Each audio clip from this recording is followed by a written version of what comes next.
Saudara, korban longsor di Desa Ulu Salu, Kecamatan Latimojong, Kabupaten Luwu, Sulawesi Selatan yang menderita sakit akhirnya ditandu ke lokasi pendaratan pesawat helikopter. Korban diungsikan ke posko utama Kota Belopa, Kabupaten Luwu untuk menjalani perawatan medis. Seorang korban tanah longsor di Desa Ulu Salu, Kabupaten Luwu, Sulawesi Selatan harus ditandu sejauh 1 km melewati wilayah longsor.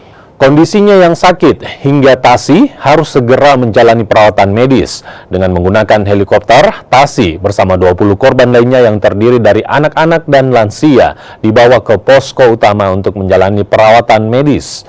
Warga yang dievakuasi merupakan korban tanah longsor yang terjadi di Kecamatan Latimojong yang daerahnya terisolasi akibat akses jalan tertimbun longsor dan jembatan putus.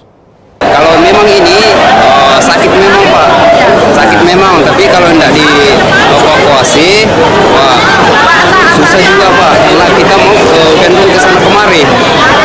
Kalau Bapak ini dari rumah ke tempat pengangkutan heli, berapa jauhnya? Oh, sekitar 1 kilo, ditandu.